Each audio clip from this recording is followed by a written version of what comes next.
Eat Bulaga host at legit the barkads na si Miles Ocampo hindi napigilan ang maiyak at maging emosyonal matapos sorpresehin ng buong The Barkads sa kanyang kaarawan.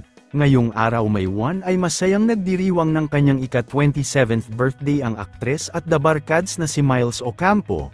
Sa naging live episode ng programang Eat Bulaga sa TV5 ngayong tanghali ay masayang ipinagdiwang ni Miles Ocampo ang kanyang birthday kung saan ay sinorpresa at naghanda ang buong The Barkads ng isang memorable at masayang selebrasyon para sa kanyang kaarawan.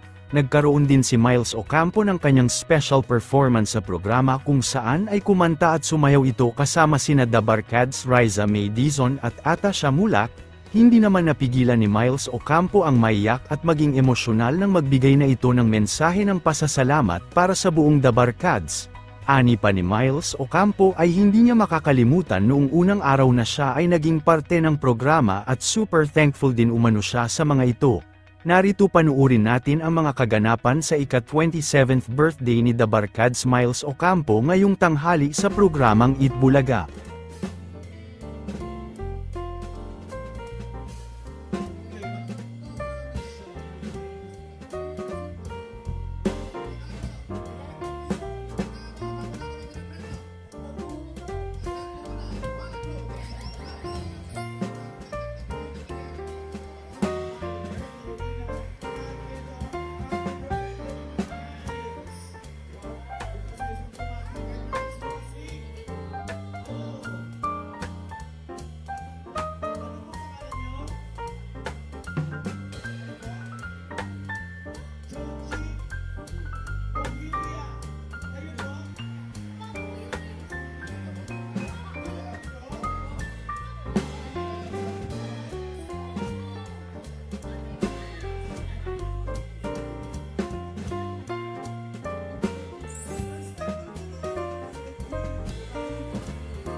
lang po mag-thank you, Dabber Cats.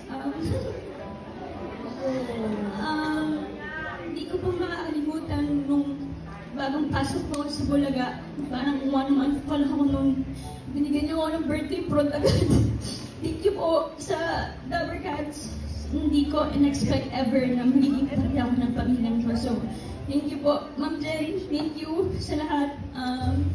Sa pamilya ko, Dabber Cats po, si Tito Sen, Boss Joey, Ate Ses, friends, thank you po. Maraming salamat po. At forever ko pong sasabihin na legit Dabber Cats ako!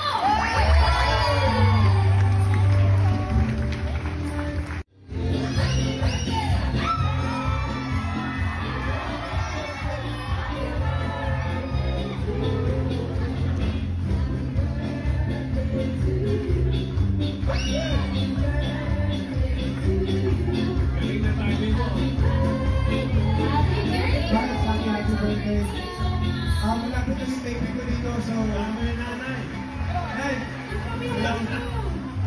kasi malapit na yung baby ko dito, so dumalo lang ko kaya sa ating birthday. Thank you so much. Okay na, baby. Guys, thank you for supporting the Moto San Juan. Happy birthday again!